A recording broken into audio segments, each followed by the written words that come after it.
Nama ibunda Rasulullah aja nggak ada di situ dimasukkan. Ya kan? Nama ibundanya nggak ada. Nama neneknya nggak ada. Kok bisa-bisanya nama Bunda Maria yang dimasukkan? Nah itulah fair, itu Al-Quran. Islam itu luar biasa. Ya kan? Jadi, karena dia datang belakangan, Al-Quran datang belakangan, tentu kesalahan-kesalahan di masa lalu itu, ya, penyimpangan di masa lalu itu kan, di dalam Al-Quran itu ditampung. Untuk kemudian diluruskan, dikoreksi, ya, supaya orang-orang yang sudah terlanjur mengimani sesuatu yang keluar dari konteks ini, dengan kehadiran Quran itu meluruskan, bisa tersadarkan kembali. Makanya Quran merayu, mengajak, ta'alau, ya ahlal kitab, ta'alau, wahai ahli kitab, kemarilah. Nah, jadi sebenarnya kalau kita, ada orang tanya, Ustadz, kenapa dalam Bible tidak ada koreksi terhadap Al-Quran? Ya mana adalah, Al-Qurannya belum ada. Kan koreksi itu terjadi kepada yang sudah ada. Yang belum ada nggak mungkin dikoreksi. Terjadi kepada yang sudah ada. Nah, jadi begitu. Kalau Quran mengoreksi Injil, mengoreksi Taurat yang sebelumnya, wajar. Nah, sekarang saya tanya dulu, bapak-bapak ya Kristen. Kan kita imani, Taurat itu kan cuma 10, the Ten Commandment. Ya, hanya 10 titah. Pertanyaan saya, siapa yang melahirkan sampai ribuan ayat di perjanjian lama ini? Mulai dari kitab Kejadian ini. Ini kan pertanyaan menarik nih. Nah, itulah yang ketika Quran datang, ya, sebenarnya di zaman dulu cuma 10 perintah, hanya 10 di Batu Le itu. Kan dulu kita percaya itu. Moses menerima 10 titah di Batu Le. Itu dulu, saya masih ingat itu, masih sekolah dulu. Ya. 10 titah itu. Kenapa cuma 10? Zaman dulu manusia masih sedikit. Masih sedikit zaman dulu. Pelanggaran-pelanggaran manusia di zaman itu belum sedahsyat sekarang. Dulu belum ada narkoba. Ya kan? Dulu belum ada model-model korupsi. Nah, pelanggaran-pelanggaran dulu paling apa? Membunuh, berzina, berdusta, durhaka dengan orang tua. Maka dengan 10 perintah itu sudah cukup menjadi pedoman manusia. Kan gitu, udah cukup. Nah, terus pertanyaannya, kenapa di dalam perjanjian lama kok banyak sekali ayat? Sampai puluhan ribu ayat. Dari mana sumbernya ini? Nah, itulah datang Quran mengkritik itu. Coba nanti, coba Pak Jemi buka Quran. Pak Dehat, Ali Imran ayat 78. Ya, baca terjemahnya. Allah mengatakan di situ, wa inna minhum lafariqan yal'una alsinatahum bil kitab litahsabuhu minal kitab wa ma huwa minal kitab wa yakuluna huwa min indillah wa ma huwa min indillah wa yakuluna 'ala Allahil kadhiba wa hum ya'lamun. Di antara orang-orang Yahudi dan Nasrani, kata Allah, ada di antara mereka ketika membaca kitab sucinya, dipercantik suaranya, diperindah suaranya, diperindah bahasanya. Ketika membaca Alkitab, litahsabuhu minal kitab, supaya kamu menyangka kalau yang dibaca mereka itu adalah kitab suci yang benar. Dibantah oleh Quran, wa ma huwa minal kitab. Yang mereka baca sebenarnya bukan kitab suci yang benar. Wa yakuluna huwa min indillah. Mereka menganggap itu datang dari Allah. Dibantah sama Allah. Wa ma huwa min indillah. Itu bukan dari Allah lagi. Dulu yang pertama betul dari Allah. Taurat, Injil yang pertama betul dari Allah. Tapi seterusnya itu sudah banyak karangan manusia. Maka dalam Alkitab yang lama itu, Pak Jemi buka perjanjian baru, pasti di situ ada tulisan Injil karangan Lukas, Injil karangan Markus, Injil karangan Matius, Injil karangan Yohanes. Masih ada tertulis karangan-karangan itu. Maka Quran datang mengoreksi itu. Wa yakuluna huwa min indillah. Mereka mengatakan itu datang dari Allah. Wa ma huwa min indillah. Padahal itu bukan dari Allah, dari manusia. Ya. Wa yakuluna 'ala Allahil kadziba. Mereka berkata dusta kepada Allah, wa hum ya'lamun. Padahal mereka tahu kalau itu adalah sebuah tulisan tangan. Makanya Pak Jemi ini kalau cetak-cetak ulang, ada saja yang direvisi bahasanya. Ada yang direvisi. Contoh, Alkitab yang saya punya sekarang ini, Kitab Imamat pasal 97 tentang babi, Itu tulisannya sekarang babi hutan. Babi hutan yang haram. Alkitab yang lama dulu, yang tahun-tahun 70-an, tidak ada babi hutan. Babi aja. Yang haram babi. Kok ada penambahan hutan? Berarti babi peliharaan halal, babi hutan haram. Kira-kira begitu. Nah, ini kan jadi aneh. Kenapa sampai bisa berubah hukum itu? Kenapa sampai direvisi begitu? Jadi inilah koreksi Quran. Pertanyaan saya, benar enggak koreksi Quran? Ya benar. Baca lagi dalam surat Al-Baqarah, surat kedua ayat 79. Fawailul lilladzina yaktubuna al-kitaba biaidihim thumma yakuluna hadha min indillah liyashtaru bihi thamanan qalila. Fawailul lahum mimma katabat aidihim wa wailul lahum mimma yaksibun. Celakalah, kata Allah. Kecelakaan yang besarlah bagi orang-orang yang menulis Alkitab. Maka namanya Alkitab ini. Ini Alkitab. Quran mengatakan Alkitab. Kecelakaan yang besarlah bagi orang-orang yang menulis Alkitab dengan tangan mereka sendiri. Lalu mereka mengatakan, hadza min indillah, ini datang dari Allah, liyashtaru bihi thamanan qalila, supaya mereka mendapatkan keuntungan yang sedikit sekali. Nampak jelas ditulis. Coba lihat. Sejak kapanlah orang Kristen itu beribadah itu hari Minggu? Padahal di Taurat itu jelas. Ya, beribadah itu hari apa? Hari Sabtu, hari Sabat. Kenapa jadi hari Minggu? Dari mana asal-usulnya ini? Ini kan menjadi pertanyaan ini. Nah, inilah saudara-saudaraku. Maka coba lihat. Katanya 7 hari Tuhan menciptakan langit dan bumi. Hari ke-7 katanya istirahat. Hari ke-7 hari apa? Bukan hari Minggu. Hari Minggu dari pertama kan namanya Ahad. Ahad itu bahasa Arab 1. Senin itu bahasa Arab. Dari kata Isnin 2. Selasa itu bahasa Arab dari kata Thalatha 3. Rabu itu dari kata Arba'ah, ya 4. Kamis bahasa Arabnya Khamis, hari ke-5. Jumat itu hari ke-6. Jumat hari ke-5. Berapa? Benar, hari ke-6. Sabtu baru Sab'ah, hari ke-7. Maka Sabtu itu bahasa Arab Sab'ah. Sab'atun. Hari ke-7. Makanya hari ke-7 itulah hari Sabat itulah Yahudi beribadah. Nah, jadi teman-teman Nasrani kenapa pula beribadah hari Minggu, hari Ahad? Bukan itu hari pertama menciptakan langit ini. Nah, di sini. Jadi kritik-kritik Quran itu berdasar. Jangan dianggap itu provokasi. Saya kalau diskusi dengan teman-teman pendeta, saya jelaskan. Ya. Maka yang cinta ilmu, yang mau mencari-cari ilmu, ya pelajari. Kita belajar. Itu namanya muqaranah, perbandingan. Oh, di Quran begini, di Injil begini. Itu muqaranah. Baru nanti dapat kita hidayah. Saya Pak Jemi itu 3 tahun saya baru dapat hidayah sama Islam. Banding-bandingin dulu. Sebab pindah agama itu bukan seperti membolak-balikan tangan ini. Bukan seperti ganti pakaian kita. Ya, butuh waktu. Bagi saya agama itu adalah nomor 2 sesudah nyawa. Betul tidak? Nomor 2 sudah nyawa itu agama. Agama lebih penting daripada makan. Agama lebih penting daripada kawin, daripada pakaian. Maka kadang-kadang ada rela orang mengorbankan nyawanya demi agamanya. Betul tidak? Nah, bahwa kita tidak boleh bermain-main dengan agama itu. Ya. Jadi Al-Quran sebagai wahyu terakhir, wajar-wajar saja kalau dia banyak mengoreksi penyimpangan-penyimpangan kitab suci yang terdahulu atau ajaran-ajaran agama yang terdahulu untuk kemudian diluruskan. Ya, itu kemudian diluruskan. Makanya saya ingin katakan lagi, ada yang agak lucu, agak menggelitik bagi saya ya, supaya teman-teman bisa benar menyadari. Ya, ketika Nabi Isa misalnya yang dianggap itu disalib untuk menebus dosa manusia. Ya. Coba dibaca dalam Injil Matius pasal 26 ayat 38 sampai 39. Ketika dia sudah digiring ke tempat penyalipan, apa dia bilang? Hatiku sangat sedih. Seperti mau mati rasanya. Ya.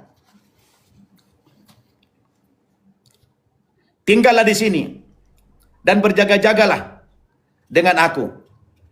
Maka ia maju sedikit, lalu sujud dan berdoa, ya Bapakku, jikalau sekiranya mungkin, biarlah cawan ini lalu dari aku. Tetapi janganlah seperti yang aku kehendaki. Nah, Kalau memang dia hadir ke dunia dalam rangka untuk menebus dosa lewat penyalipan itu, ini yang harus kita sadari. Kok dia bersedih? Mestinya dia bersyukur dong, menggenapi nubuatan itu, ya. Dan lebih anu lagi, mungkin saya pikir lebih anu lagi nih. Lebih layak kita perhatikan lagi ketika sudah disalib dia, ya, persi Injil. Malah dia di dalam Injil Matius pasal 27:46 dia teriak-teriak, Eli Eli lama sabaktani, Allahku Allahku mengapa engkau tinggalkan aku. Lah, ini kan berarti dia tidak rela disalib. Iya kan? Coba kita merenungi itu, tidak rela disalib. Satu sisi dia dipertuhan, tapi dia menyeru Tuhan yang lain. Ini kan ada dua oknum di sini. Ya, Eli Eli, Tuhanku Tuhanku, Allahku Allahku. Mestinya karena dia Tuhan, nggak begitu. Aku. Kenapa aku? Akan begitu mestinya. Ya. Jadi, ini teman-teman, kritik-kritik, koreksi-koreksi Quran ini harus antum betul-betul pelajari.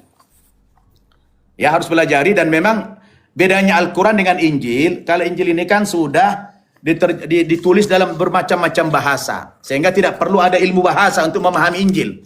Tapi kalau Al-Quran itu, mohon maaf, kalau antum hanya baca terjemahan, khawatir saya nanti salah memahaminya. Jadi kalau memang mempelajari Quran itu langsung dari Arabnya itu.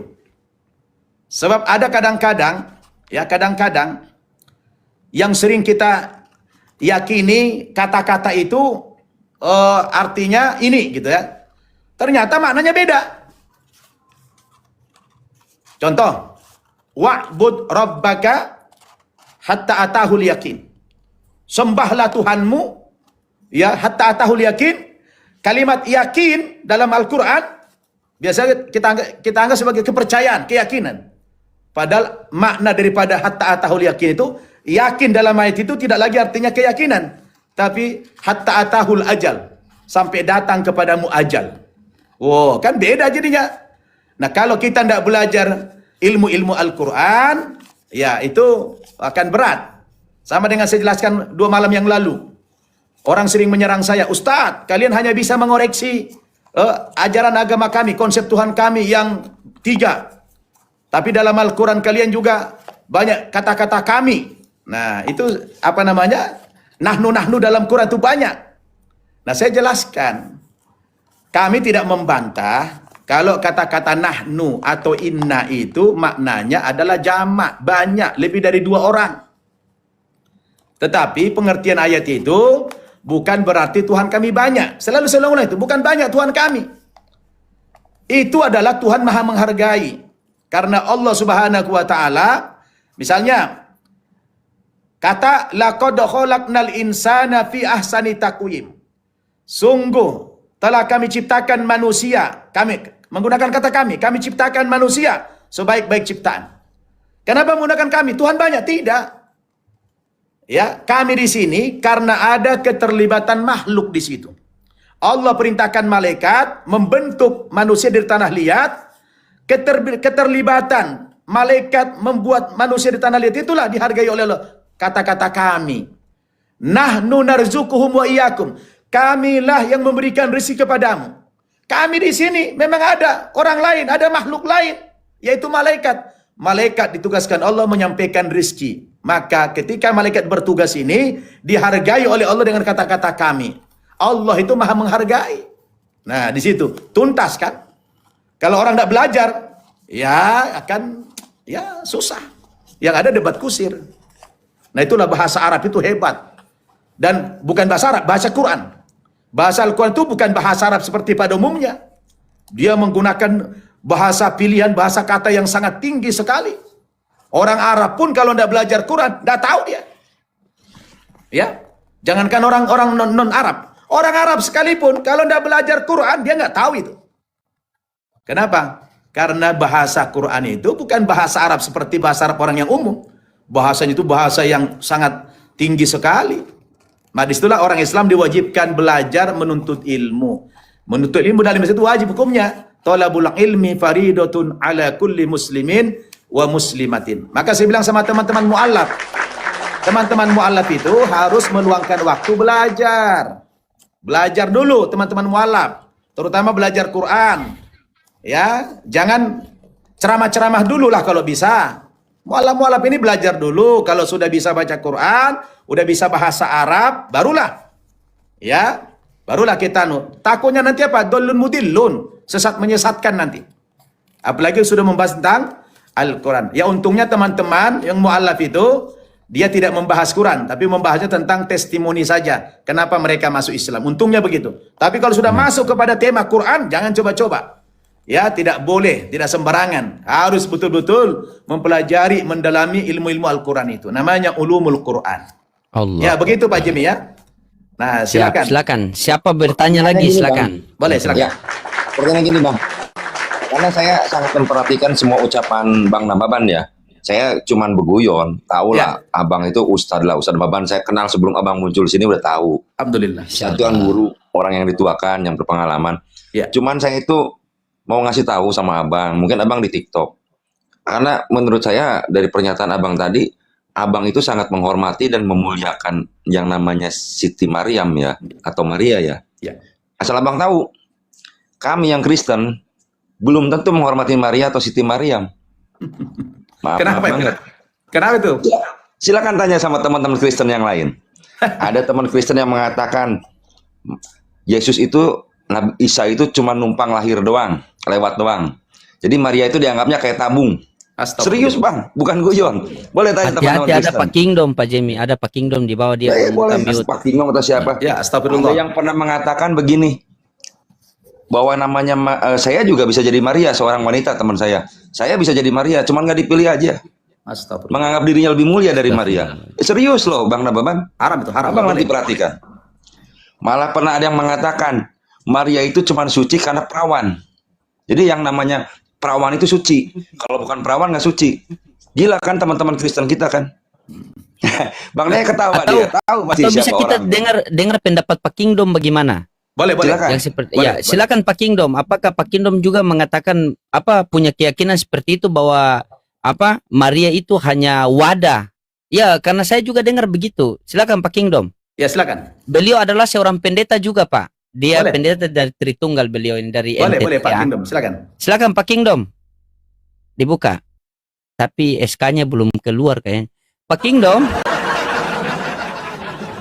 Dibuka mute-nya. Belum diangkat Bang Loading. Oke. Pak Dehe dulu, Pak Dehe dulu.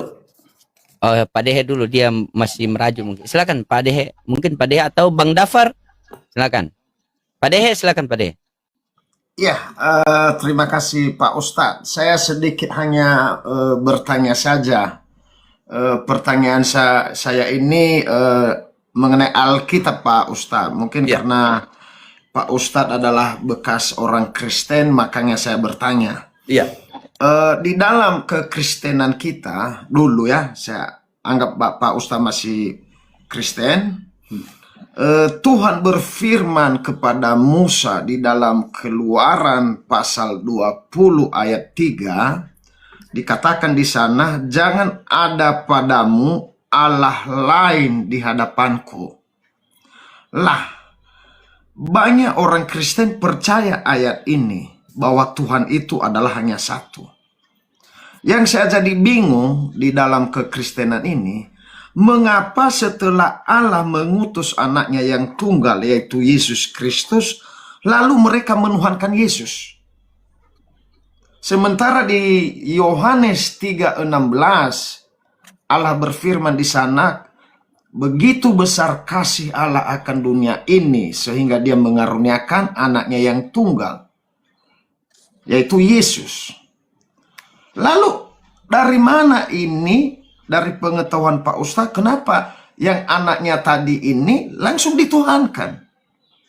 Karena kalau saya tanya kepada para pendeta, selalu berbelit menjawab. Mereka mengatakan bahwa itu adalah Allah sendiri. Sementara kalau kita baca di dalam Alkitab, bukan Allah sendiri Yesus itu.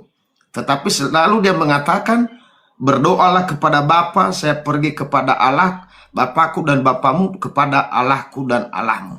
Ya, coba kasih Pak Ustadz. pencerahan sedikit karena Baik. saya sendiri meragukan juga itu. Betul. Demikian Pak Ustadz. Luar biasa Pak Dehe. Ini selangkah lagi nih Pak Dehe ini.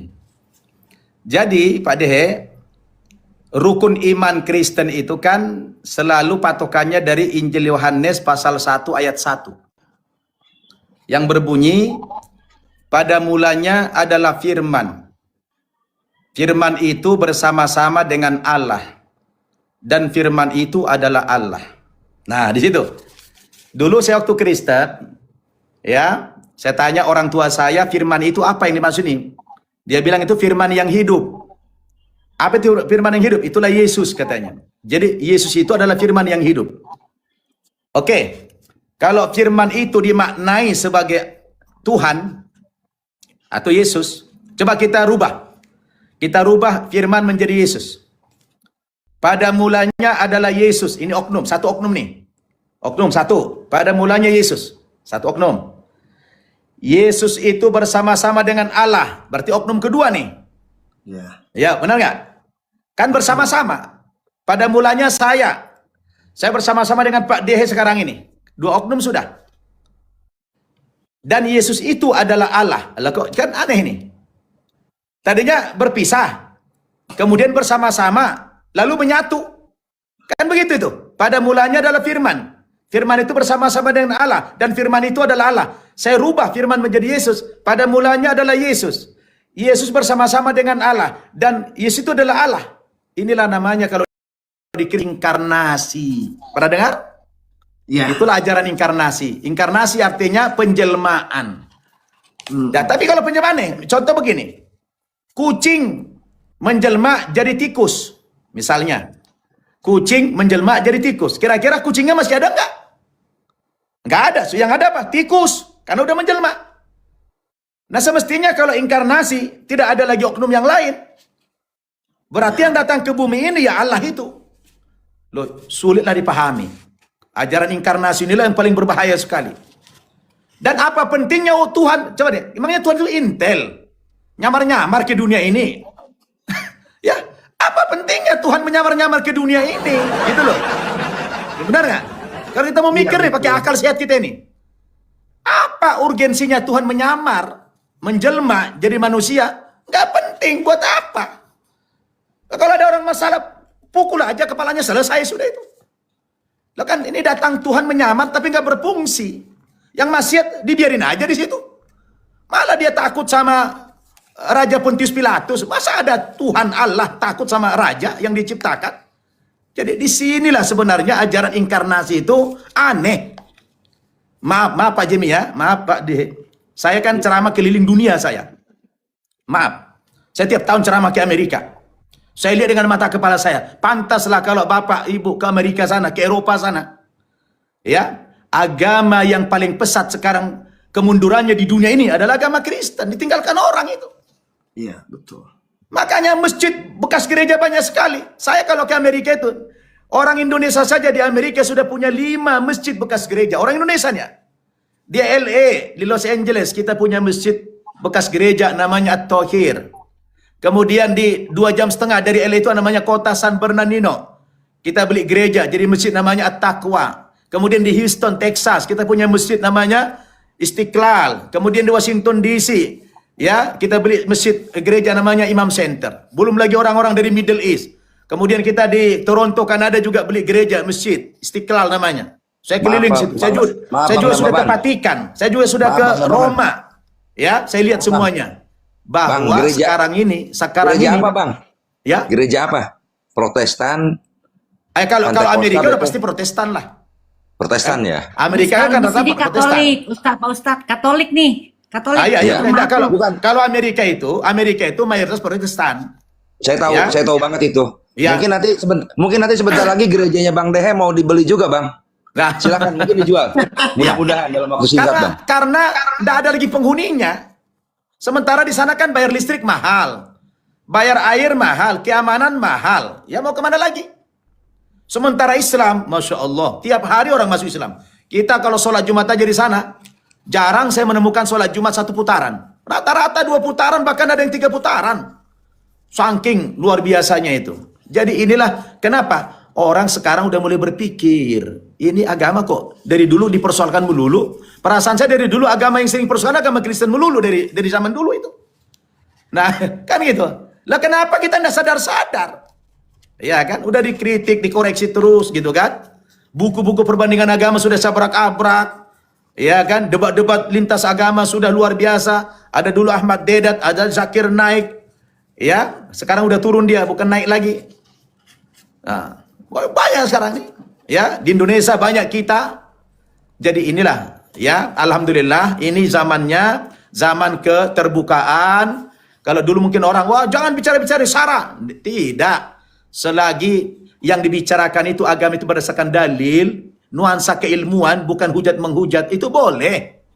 Ya, makanya ada di kampus-kampus jurusan perbandingan agama. Kalau ndak boleh membahas agama orang lain, ngapain diadakan jurusan perbandingan agama? Bubarin aja itu. Betul nggak? Karena ada di kampus itu jurusan perbandingan agama. Yang dibahaskan agama-agama dunia. Selagi punya dasar, tujuannya mengkaji secara ilmu pengetahuan, bukan mengejek, bukan menghina agama orang lain, boleh. Boleh. Nah, disitulah. Maka teman-teman, apologet saya ingatkan, kalau antum sudah cinta dengan apologet ini, membahas agama lain, ya, mari kita jangan sampai ada debat-debat kusir. Jangan sampai bahasanya bahasa yang menghina, menyerang. Ya. Jadi bahasa itu bahasa yang ilmiah aja, yang berpunya dasar gitu loh, ya. Karena kalau cari musuh itu gampang. Ya kan? Gampang cari musuh. Yang susah cari sahabat. Karena Betul. orang Kristen itu bukan musuh kita. Seperti kata Pak Dery Sulaiman kemarin. Yang kita benci itu kekafiran, kemusyrikan, bukan orang non-muslim yang kita benci. Ya. Ajarannya yang kita tidak suka kalau sudah melenceng. Nah, kira-kira begitu. Benar Ini sekali ya Allah. harus kita bedakan mana manusianya, mana ajarannya. Tapi Ya. kalau di TikTok Bang Nababan, kalau di TikTok kalau tidak ada hujat-hujatan tidak rame roomnya, sepi. Percaya sama saya. Ya, jadi tergantung, makanya terkadang begitu, terkadang mungkin khilaf, makanya saya masih belajar. Silakan Pak Pendeta Kingdom, mungkin ada boleh. kata-kata yang mau dikeluarkan, silakan Pak Pendeta Kingdom. Nanti bilang saya tidak prioritaskan Pak Pendeta Kingdom, silakan. Ngomong-ngomong, Silakan, kalau live begini boleh minum nggak kira-kira? Boleh. Saya minum kopi juga nih, Ustaz. Nggak di ban nanti Boleh, ya? asal jangan ngerokok aja. Bang. Boleh. Boleh, Boleh ya? Pak Ustadz, boleh. Oh boleh.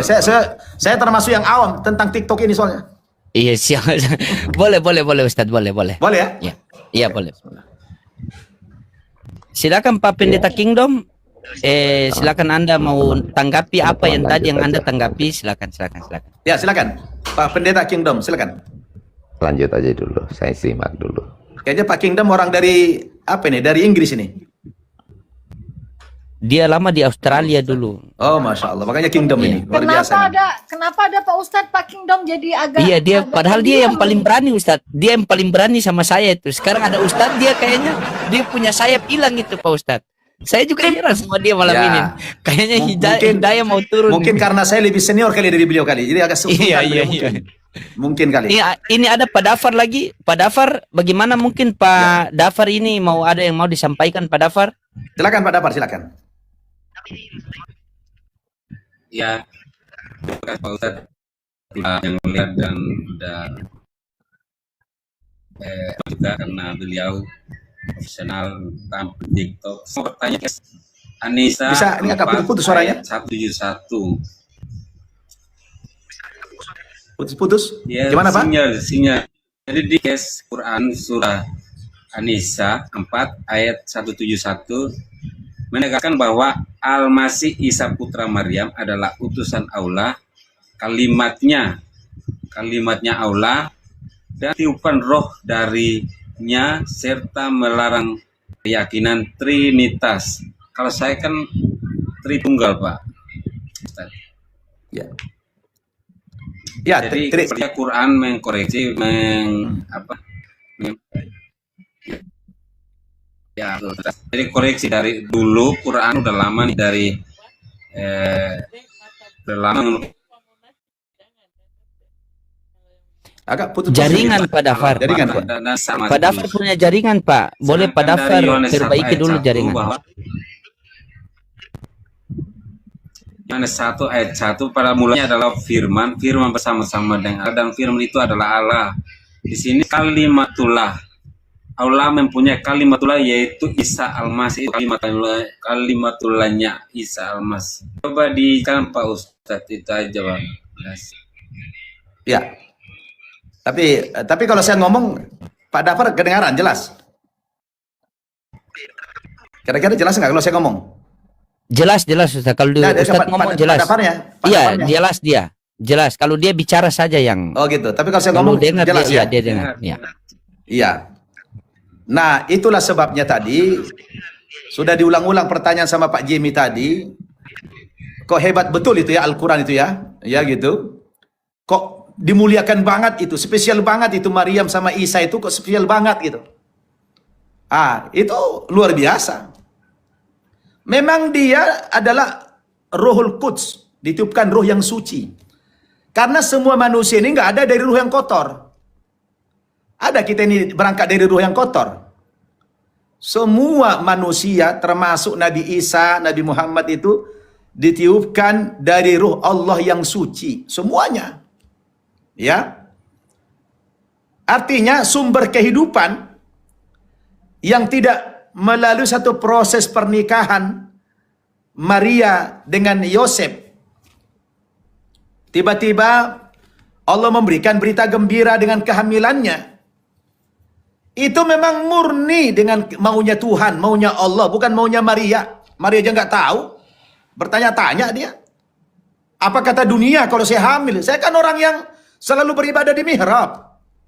Saya kan orang yang menjaga diri. Saya kan keturunan Nabi. Saya kan keturunan orang-orang soleh. Gak mungkin aku berzina. Kalau lah boleh dia menolak, menolak dia. Tapi Allah sudah memilih. Dia menjadi dari rahimnya keluar bayi yang bernama Isa ini. Yang Allah berikan dia ruh yang suci. Rohul Kudus itu artinya ruh yang suci. Ya. Jadi itu diakui sama Islam. Tidak ada manusia dengan roh yang kotor. Tidak ada. Jadi jangan dipahami roh kudus jadi Tuhan. Kadang-kadang dulu saya waktu Kristen kan kita lihat. Coba. Simbol-simbol Tuhan. Kalau Tuhan Bapa ada simbolnya. Tuhan Anak juga ada simbolnya berbentuk manusia kan. Nah, giliran Roh Kudus itu simbolnya apa? Kayak burung merpati. Nah, jadi ini semuanya. Tapi kalau kita kembali ke sejarah lagi, sejarah awal dulu. Kenapa sih muncul ajaran Trinitas atau Tritunggal ini? Kita tahu dulu di saat abad 5 sebelum Masehi atau sebelum Yesus lahir, dunia saat itu kan dipimpin oleh kerajaan Yunani. Yunani yang berkuasa di muka bumi waktu itu. Yang masa-masa itu yang berkembang, ya, yang berkembang ilmu pengetahuan di zaman-zaman Yunani itu adalah ilmu-ilmu filsafat. Maka dulu ada Sokrates, kemudian ada Plato, ada Aristoteles dulu kan. Jadi sebenarnya ajaran-ajaran Kristen itu, saudara, ya, itu banyak mengadopsi dari warisan-warisan ajaran yang sebelumnya yang tidak punya dasar. Maka kita tahu dulu, itu kan lahirnya Trinitas, itu kan lewat konsili juga. Dulunya kan masih duinitas, masih dua Tuhan, Tuhan Bapa, Tuhan Anak. Roh Kudus masih nganggur waktu itu. Roh Kudus kan belum masuk sebagai Tuhan. Sebelum tahun 325 Masehi. Ketika ada konsili Nisea tahun 325 Masehi, baru ada penambahan Tuhan satu lagi, yaitu masuklah Roh Kudus jadi Tuhan. Sebelumnya cuma dua Tuhan, Tuhan Bapa, Tuhan Anak aja. Jadi bisa kita bayangkan saudara, ada keputusan Tuhan lewat musyawarah. Ini betul-betul, saya pikir ini agak lucu lah memang ya. Ya, bermusyawarah untuk memunculkan satu konsep Tuhan gitu kan, lewat muktamar. Ya, jadi ini erat kaitannya dengan pengaruh-pengaruh ajaran sebelumnya. Maka coba lihat apa yang didapat teman-teman dari ritual. Coba lihat ritual. Saya nyimpang dulu sedikit. Bandingkan ritual Islam dengan Kristen.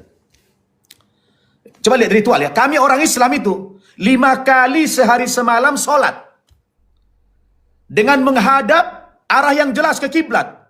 Seluruh dunia. Jadi kalau dibuat lingkaran, orang Islam sholat berbentuk lingkaran karena bumi ini bulat.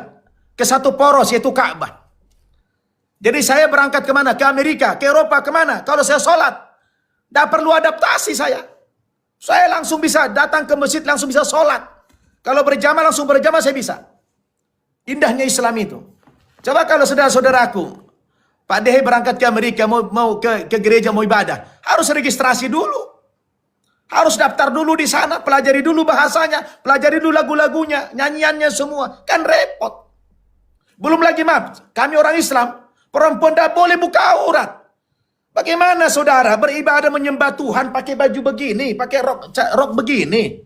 Kemudian tidak dipisah laki-laki dan perempuan. Maaf, karena saya dulu sering juga kadang-kadang tampil di depan. Mata saya nakal juga kadang-kadang dulu. Ya, gimana kita beribadah? Bikin syahwat aja kita beribadah begitu. Iya kan? Coba lihat Islam. Perempuan tidak boleh di depan posisinya, harus di belakang. Dan tidak boleh pakai celana bupati. Tahu celana bupati? Buka paha tinggi-tinggi. Nggak boleh pakai baju sekwilda sekitar wilayah dada. Harus pakai mukena, tutup dari ujung kaki sampai ujung rambut. Coba lihat Islam itu. Bahkan tidak boleh wanita bersuara di masjid ketika sholat. Berkata amin, tidak boleh kedengaran. Kenapa? Itu aurat. Imam dengar suara cewek, amin. Enak pula suaranya, syahwat dia nanti. Batal sholatnya. Makanya dalam Islam tidak boleh perempuan bersuara lagi sholat. Tergoda imannya. Mak cantik banget suaranya. Goyang iman. Baca ayat bisa salah itu nanti imam. Maka tidak ditaruh di depan perempuan. Di belakang. Kenapa? Dimuliakannya wanita. Bukan berarti direndahkan wanita. Dimuliakan. Coba lihat. Kami orang Islam, Pak Fat Dafar. Kalau mau sholat, tidak bisa ambil baju, ujuk-ujuk pergi. Tidak bisa. Kami harus mengambil air sembahyang dulu. Ambil air uduk dulu. Ya. Ambil air uduk dulu. Karena kami akan menghadap Tuhan yang maha suci. Bukan hanya hati yang disucikan. Zahir pun harus disucikan. Anggota mana saja yang disucikan? Mulut. Sebelum kami sholat, mulut harus disucikan dulu dengan air. Kenapa? Karena tadi mungkin mulut saya berdusta, mencaci maki orang, bersihkan dulu. Kemudian hidung, mungkin mencium pacar tadi, bersihkan dulu hidung. Kemudian muka, yang di dalamnya ada mata. Mata tadi mungkin melihat lawan jenis, syahwat, bersihkan mata. Kemudian tangan mungkin tadi tanda tangan palsu. Ya, bersihkan tangan. Kemudian apa? Kepala. Di kepala mungkin ada otak berpikir yang aneh-aneh. Ada punya rencana jahat. Bersihkan otaknya.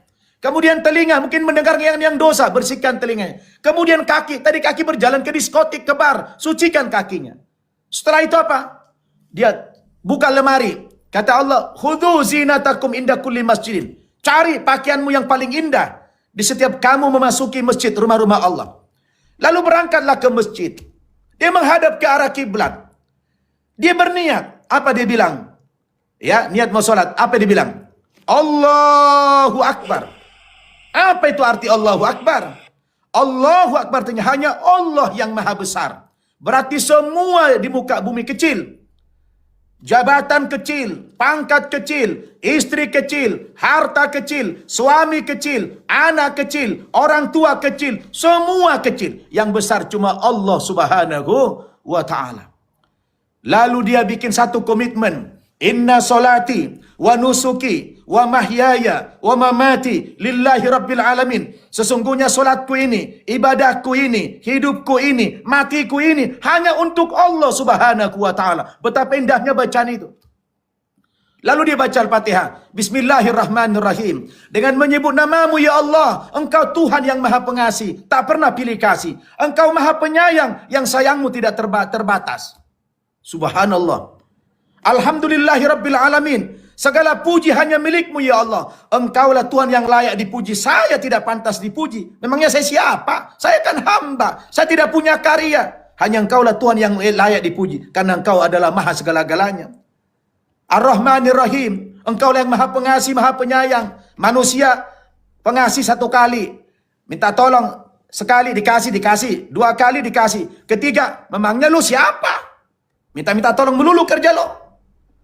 Bosan dia melayaninya. Tapi kalau Allah, semakin banyak dia minta kepada Allah, makin senang Allah itu.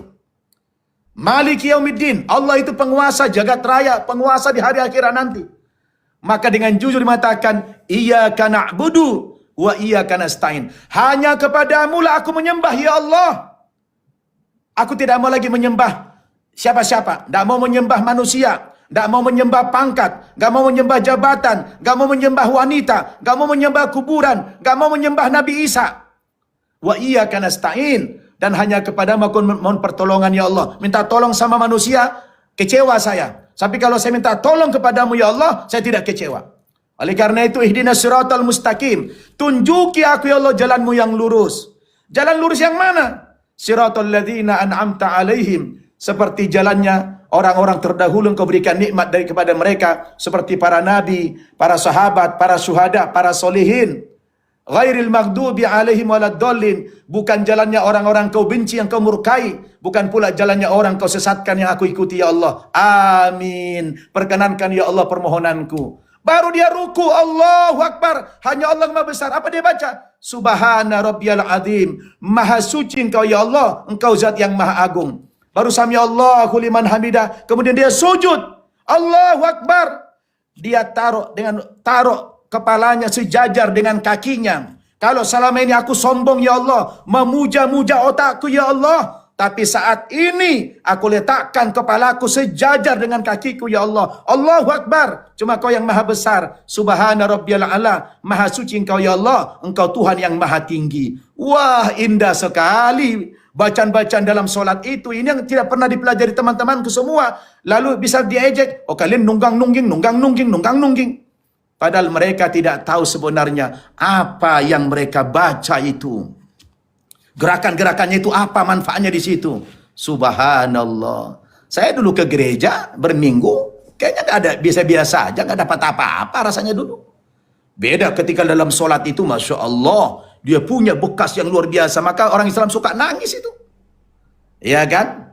Terjaga semuanya. Kesuciannya, lahir dan batin. Ya. Maka kami dilarang mabuk, dilarang minum-minuman khamar, la taqrabus sholata wa antum sukara. Jangan kamu dekati solat, jangankan solat, dekati solat pun tidak boleh kalau kamu lagi dalam keadaan mabuk. Di mana ada ritual, Pak Dafar, dilihat di muka bumi seperti serapi dalam Islam itu tidak ada. Ya, tidak ada serapi itu.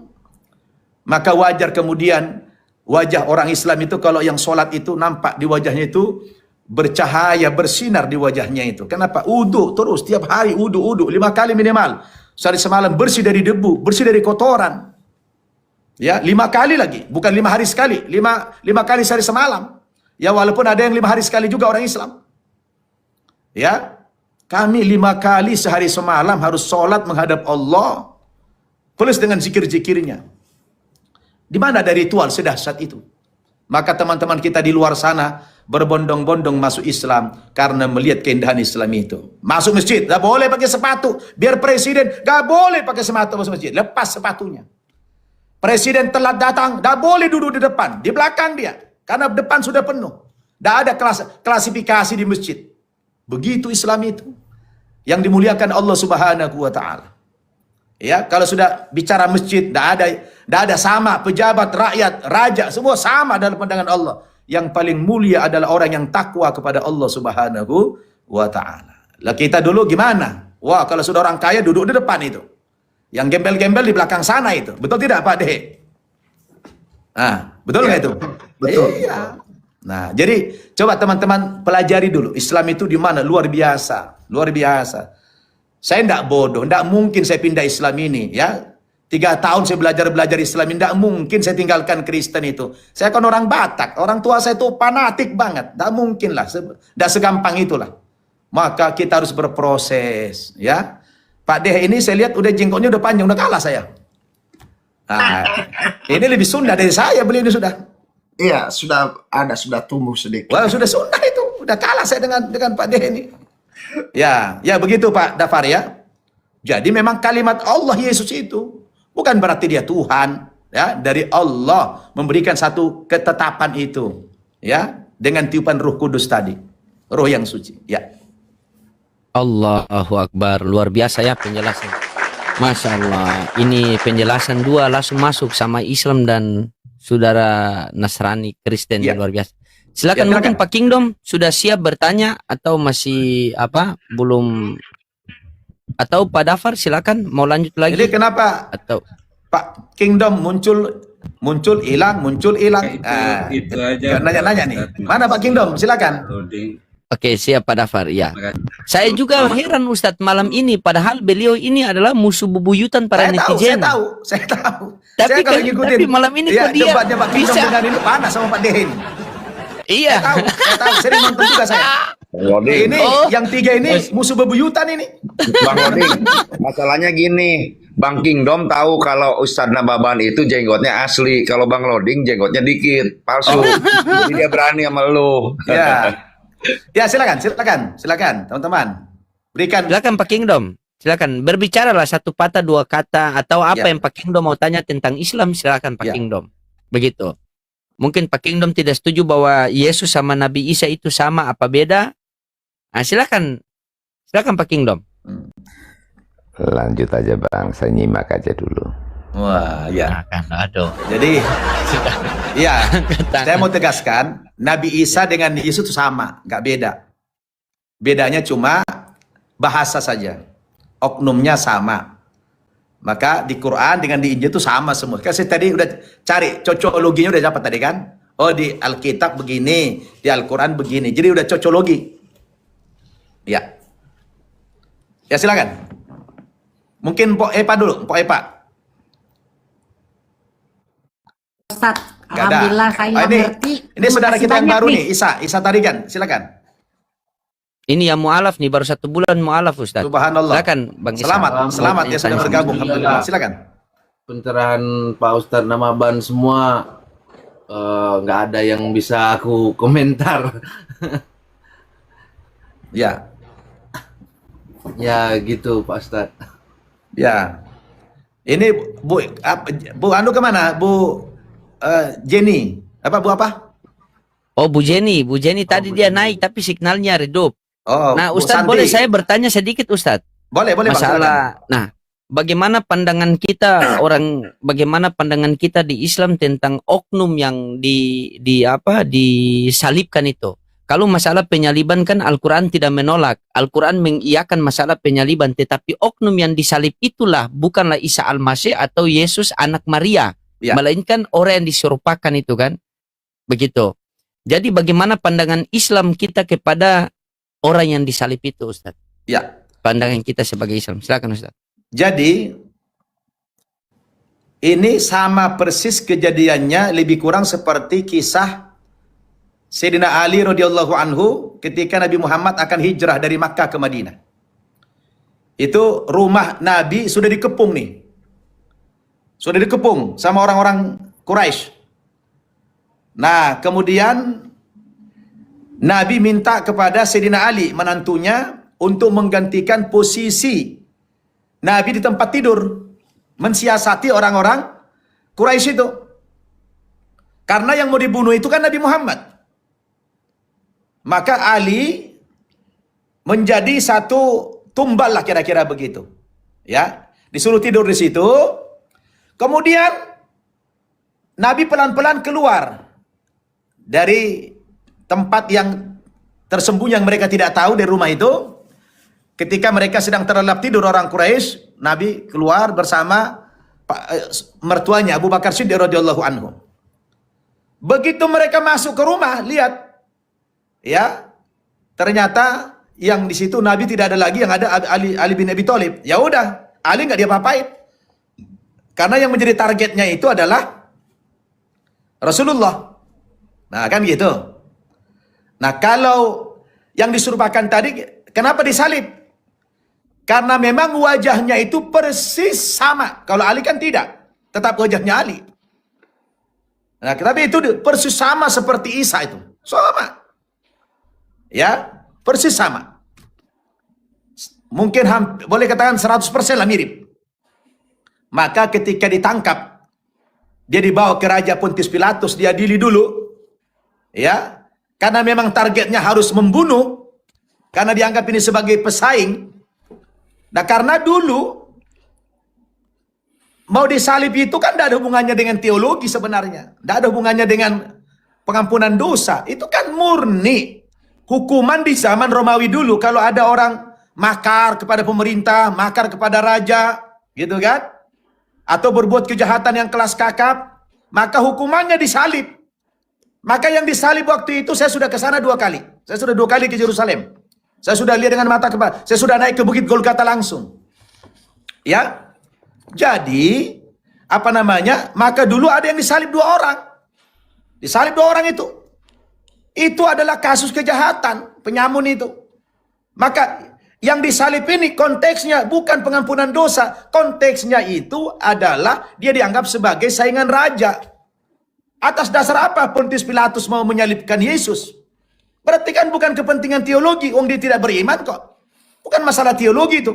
Itu masalah hukuman. Dia saingannya itu saingan raja. Kenapa kemudian yang disalib itu kok muncul dalam teologi menjadi satu doktrin itu mengampuni dosa? Kan aneh. Uang awalnya kok itu hukuman berat, kok jadi menebus dosa? Maka saya tanya sama teman-teman pendeta, kalau antum mengakui penyaliban itu penebusan dosa, lo yang 2 orang disalib terdahulu itu nebus dosa siapa itu, saya bilang? Kan tidak fair dong. Kalau cuma 1 yang menebus dosa yang disalib 3 orang, nah itu pendeta nggak bisa jawab juga itu. Jadi awalnya penyaliban itu tidak ada hubungannya dengan pengampunan dosa. Itu penyaliban itu dalam rangka memberikan hukuman. Maka ditangkap hidup atau mati. Nah kan gitu. Hidup atau mati. Nah, Yudas Iskariot yang murtad, ia menjadi informan. Dia menginformasikan di mana tempat-tempat Yesus. Nah, maka oleh Al-Quran dibela. Tidak benar. Kamu terkecoh. Yang kamu bunuh itu, yang kamu salib itu bukan Yesus. Bukan Isa. Isanya diangkat ke langit. Allah tidak biarkan hambanya seperti itu disiksa, menderita. Nah, kan gitu. Karena saudara tahu enggak? Penyaliban itu saudara-saudara jauh lebih sadis dari yang namanya pembunuhan cara macam-macam. Kenapa tidak ditembak aja langsung? Atau digantung? Kok harus disalib? Disalib tahu enggak? Antum itu bagaimana sakitnya disalib? Tangannya dipaku. Tangannya dipaku, perutnya dipaku, dadanya dipaku. Kayak apa itu penyiksaan? Tuhan disiksa kayak begitu, gimana sih akal kita ini? Itu kan penyiksaan luar biasa itu. Penghinaan kepada Tuhan sebenarnya itu. Coba ambil paku disalib. Sakit itu saudara. Menderita itu. Ya. Itu sebuah penghinaan kepada Tuhan. Kalau sampai seperti itu. Dipaku di sini. Dipaku perutnya, dipaku kakinya. Allahu Akbar. Maha suci Allah dari semua tuduhan itu. Allah tidak layak diperlakukan seperti itu. Ya. Jadi ini yang harus teman-teman sadari. Tidak ada hubungannya penyaliban dengan dengan pengampunan dosa itu. Karena itu baca sejarah. Zaman-zaman Romawi dulu memang setiap kejahatan itu yang paling berat adalah dihukum dengan cara disalib. Kalau sekarang di mana? Oh, dibuang ke Guantanamo sana, di Kuba sana dibuang sana. Kalau Indonesia di mana? Dibuang ke Nusa Kambangan. Kira-kira begitulah. Jadi itu sama aja begitu. Jadi jelas ya, Bang Loading ya. Bang. Iya. Iya, Bang, siap. aku jadi timbul pertanyaan. Karena kan nabi-nabi Tuhan itu kan banyak juga yang meninggal. Contohnya Nabi Yahya, Yohanes Pembaptis, kepalanya kan dipotong, ditaruh dalam piring. Banyaklah nabi lah kita sebutkan satu. Kenapa yang namanya Isa Al-Masih ini mendapat pengecualian? Bahkan dia diserupakan, versinya teman-teman Muslim ya. Bahkan dia diserupakan, bahkan malah diangkat ke surga. Betul. Diangkat ke langit lah istilah abang kan. Bahkan nanti turun lagi. Apa yang menjadi penyebabnya? Itu kan jadi pertanyaan besar juga. Betul. Silakan. Baik, bagus sekali pertanyaan Pak Ya, Jimmy. sebelum itu Ustadz, saya sambut dulu Pak Pendeta ini. Ada pendeta yang baru masuk. Pak Pendeta Japiter, selamat malam. Sabar dulu Pak Pendeta ya. Selesaikan Ustadz, baru ada yang Pak Pendeta mau tanggapi, silakan ya. Beliau penatua salah satu. Silakan. Pak Ustadz. Selamat malam Pak Pendeta. Buka mute Pak Pendeta. Pak Pendeta Dibuka Jupiter. ini. Mute. Nggak Mic ada. dibuka. Nggak ada suaranya. Tidak ada suaranya Pak. Ya, Selamat malam semua, salam sehat, Tuhan berkati. Selamat malam Pak Pendeta, selamat malam Iya, Pak. saya bukan pendeta nih Pak Nawawan. Ya. Ya, Nah. saya penatua. Oh, penatua, ya. Udah pensiun tahun 2019. Ya. Masya Allah. Oke, ya saya menyimak dulu, lanjut. Silakan Oke. Ustaz. Ya. Baik, tadi sudah ada pertanyaan dari Pak Jemi tadi. Kenapa agak spesial banget Nabi Isa? Kok Nabi Yahya itu kan digergaji tuh, Nabi Zakaria digergaji kepalanya itu. Jadi memang tidak ada seorang nabi yang diutus oleh Allah ke dunia ini, melainkan mereka punya musuh. Orang-orang yang tidak beriman kepadanya. Terutama pembesar-pembesar negeri. Raja-raja, presiden-presiden. Itu adalah musuh-musuh para nabi di zaman dulu. Dan sampai hari kiamat. Sampai hari kiamat, para pejuang-pejuang agama itu menjadi musuh pembesar-pembesar negeri. Sampai kiamat itu. Ya, tapi cobaan yang dialami para nabi tidak ada tandingannya dibanding kita. Kita ini terlalu kecil cobaan kita. Para nabi itu luar biasa beratnya. Cobaan-cobaan yang mereka alami itu. Nah, kembali kepada pertanyaan. Kenapa agak spesial banget itu Isa? Ya, sampai tidak disalib, dia diangkat. Karena dia adalah kalam Allah. Dia adalah hamba Allah yang diciptakan secara tiba-tiba dengan kuasa Allah, dengan izin Allah Subhanahu wa taala. Tentu dia tidak akan dibiarkan begitu saja disakiti oleh umatnya, maka diselamatkan oleh Allah Subhanahu wa taala, sebab di zaman itu masih sangat diperlukan nabi-nabi itu untuk menjelaskan agama. Karena zaman-zaman dulu untuk percaya kepada agama itu kan tidak mudah. Yesus saja baru ada 12 muridnya, yang lain kan tidak beriman. Paulus itu dulu tidak beriman. Tidak beriman Paulus itu. Dia hidup sezaman. Saulus itu hidup sezaman dengan Yesus. Ya kan? Tapi selama hidupnya, Saul itu tidak pernah beriman. Tidak pernah bersahabat dengan Yesus. Bahkan tidak pernah jumpa dengan Yesus, Saul itu. Aneh memang, Saul ini menjadi tokoh sentral dalam agama Kristen hanya karena dia memberikan satu testimoni. Nanti bisa dibaca dalam Kisah Para Rasul pasal 9, Kisah Para Rasul pasal 22, dan Kisah Para Rasul pasal 26. 3 kali testimoni Paulus bagaimana sejarah dia bertaubat menjadi pengikut Yesus, tiga-tiganya tidak sama. Ya. Jadi ini perlu dibuka itu. Dibuka itu kesaksiannya Paulus itu, dia bagaimana dia bertaubat. Kalau seorang tokoh sentral bercerita testimoni pengalaman pribadinya, ya, tidak sama. Berarti ada sesuatu yang something wrong di situ, ya. Jadi kalau kami belajar hadis, kalau sekali saja berbohong, perawi hadis itu sudah cacat dan tidak akan pernah lagi kami terima hadis daripadanya. Nah, gitu. Ya. Apalagi mau dijadikan sebagai tokoh, tidak boleh. Nah, jadi kalau Nabi Yahya, Nabi Zakaria, Nabi yang lain itu kan lahirnya normal. Mereka punya bapak, mereka punya ibu, kan gitu. Karena Nabi Isa ini agak spesial, kelahirannya spesial, tentu diperlakukan spesial juga sama Allah Subhanahu wa taala. Maka Allah tidak ingin dia disiksa dengan cara seperti itu, maka diangkatlah ke langit oleh Allah Subhanahu wa taala. Dan nanti di hari kiamat, menjelang kiamat dia akan turun ke bumi ini untuk menghakimi seluruh manusia yang mengajak umat Kristen untuk bersyariat, beriman kepada kerasulan Nabi Muhammad, beriman kepada ajaran Nabi Muhammad nanti. Dia nanti akan memerangi Dajjal, dia akan mematahkan salib nanti. Begitu dalam keterangan hadisnya. Cuma kadang-kadang teman kita Kristen kan dipotong, hanya diambil menghakimi manusia, tidak dijabarkan lagi semua tugasnya apa, begitu kan? Nah, jadi karena memang kejadiannya istimewa, wajar kalau Allah juga mengistimewakan beliau dalam hal ini, Pak Pendeta, Pak Pastor, Pak Jemi ya. Nah, jadi apa hikmah di balik itu tentu Allah yang lebih tahu. Namun yang pasti memang ya Allah pasti memberikan mukjizat kepada hambanya ketika sudah kepepet.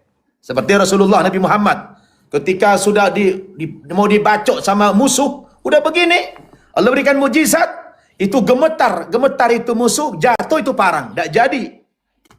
Ya. Kemudian diambil oleh Nabi parang itu.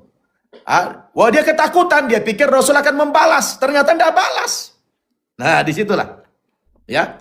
Jadi nabi-nabi itu Pak diberikan mukjizat oleh Allah Subhanahu wa taala. Nabi Isa diangkat ke langit itu mukjizat beliau itu, ya. Jadi begitu Pak Pastor ya, Pak Jimmy ya. Ya, baik. Saya jemaat awam bang, bukan pastor, bukan pastor. Ya, ya, Salah. silakan Pak Jimmy ya. Boleh, silakan. Yang lain silakan. Silakan Pak Penatua. Mungkin ada yang mau ditanggapi Pak Penatua masalah tadi penebusan penyaliban atau apa, silakan Pak Penatua. Saya berterima kasih nih Komal Pasiloding ini sudah mulai kondusif nih kelihatannya. Berarti adanya Pak Ustadz ini ya. Alhamdulillah. Jadi saya juga punya Komal Pak Ustadz ya. Iya. Dan saya selalu menjaga moderasi beragama ya. Bukan membuat agama modern. Tapi pemahaman yang kita moderasi ya. Betul. Jangan pemahaman fanatisme yang berlebihan. Ya. Artinya 6 agama itu harus kita hargai semua. Ya, Islam, Katolik, Kristen, Protestan, Hindu, Buddha, dan Konghucu. Karena masing-masing punya keyakinan tersendiri Ya. dan mengimaninya. Ya. Nah, jadi kalau kita campur ke agama lain, itu namanya intervensi. Tapi kalau memang itu perbandingan soal ilmu, nggak ada masalah. Ya. Tapi dengan syarat jangan mengganggu keyakinan masing-masing. Nah ini. Ya. Jadi Betul. toleransi kita jaga, komitmen Betul. berbangsa dan bernegara kita jaga. Betul. Nah kemudian menghilangkan anti kekerasan. Ya. Jangan sampai memakai topeng-topeng agama kekerasan ya. Betul. Nah kemudian menghargai budaya lokal. Jadi ada budaya lokal dipakai agama-agama tertentu, itu normal saja. Ya. Kita hargai sepanjang tidak bertentangan dengan iman kita. Ya. Nah, cuma saya ada 2 mungkin tadi yang saya komentari nih Pak Ustadz nih ya. Ini mohon izin nih Pak Ustadz. Mengenai Isa dan Yesus, saya melihat memang sebenarnya seharusnya sama ya, tidak beda karena Islam dan Kristen itu dilihat dari asal usul agama itu satu pokok dari atas ya. Jadi saya dulu pernah mendengar ceramah daripada Syekh dari Arab Saudi itu sekitar tahun 80-an ya, dikatakan begini. The Old Testament is Musa katanya. Kemudian the New Testament is Jesus Christ. The Last Testament is Muhammad ya, Al-Qur'an. Nah, jadi ini semuanya satu rumpun. Iya. Nah, kalau dia satu rumpun, kenapa kok bisa bertentangan? Nah, ini masalahnya. Tapi bagi saya tidak masalah karena begitu saya pelajari juga Al-Qur'an ya, Pak Ustadz. Saya baca dalam Al-Baqarah 139, ya ternyata ada dibilang jangan pernah memperdebatkan Tuhan katanya. Tuhan kami, Tuhan kamu juga. Kami, amal kami, amal kami, amal kamu, amal kamu. Kami mengikhlaskan diri kepadanya. Nah, kalau ini kita pegang, aman dunia ini. Nggak perlu. Buat apa kita capek-capek base loading ya? Nggak perlu. Nggak perlu capek-capek. Nah, hanya memang Isa di kami itu adalah ibunya Maria. Nah, sedangkan Isa di Islam, ibunya adalah Maryam. Nah, sedangkan Maryam ini adalah bedanya 1500 tahun dengan Maria. Karena dia adalah adiknya Harun dan Musa. Nah, itu aja masalahnya. Kalau yang lain bagi kita sih soal filosofi nggak ada masalah. Nah kemudian masalah penyaliban memang ya, dan ada diserupakan. Kalau bagi kami memang Yesus sendiri sudah mengatakan bahwa orang mengatakan lain memang kalau di kita bilang itu ajaran katanya yang keliru. Bahwa kalau disalibkan itu bukan Yesus karena dalam Ibrani pasal 12 ayat 2 itu dikatakan bahwa marilah kita melakukannya dengan mata yang tertuju kepada Yesus yang memandang ya, yang memimpin kita dalam iman dan yang membawa iman kita kepada kesempurnaan tuh. Jadi iman kita supaya sempurna, pandang dia. Nah, yang dengan mengabaikan ini. Jadi Yesus mengabaikan kehinaannya dan tekun memikul salib ganti sukacita yang disediakan bagi dia yang sekarang duduk di sebelah kanan tahta Bapa. Duduk di sebelah kanan Allah Bapa. Artinya, Dia tidak mempertimbangkan mau apa penderitaan itu disalibkan, nggak perlu dia pikirkan. Dan orang mengatakan, oh hina banget, oh Tuhan disalib. Nah, jadi sebenarnya ini paradigma aja nih sebenarnya Pak Ustadz ya, paradigma. Dan Yahudi itu paradigma salah kalau saya melihat. Kenapa? Termasuk Judas Iskariot ini paradigma yang keliru. Kenapa? Judas Iskariot menganggap Yesus itu kuat. Tidak mungkin disalibkan. Mana mungkin? Karena dilihat perlakuannya selama ini kan, bisa mengusir setan, bisa menghidupkan manusia, memberikan makan 5.000 orang. Tidak mungkin dia bisa disalibkan. Yahudi salah persepsi. Nah, karena janji Allah dengan Daud ya, karena Daud kan ingin membangun bait suci. Datang Nathan, bangunlah. Kau sudah menang melawan Amalek dan melawan yang lain. Ya bangun. Tapi malam itu juga Allah berfirman kepada Nathan. Nathan, sampaikan kepada Daud. Bukan dia yang membangun bait suci bagiku. Tapi anak kandungnya sendiri. Itu Raja Salomo. Nah kemudian ada lagi janji satu lagi. Dari keturunannya lah yang menjadi raja segala raja. Pemerintahannya ada di kota Sion selama-lamanya. Nah, Yahudi paradigmanya keliru, stupid kalau menurut saya paradigma. Karena mereka menganggap raja dari segala raja tidak mungkin dikalahkan. Ternyata kedatangan dia pada saat ini untuk mengembalikan kemuliaan manusia yang sudah hilang dirampas oleh Adam, ya, oleh iblis. Hilang kemuliaan, diusir dari Taman Eden. Nah, Allah mau datang ke dunia nggak bisa. Kenapa? Karena waktu di Gunung Sinai, dia sudah berjanji,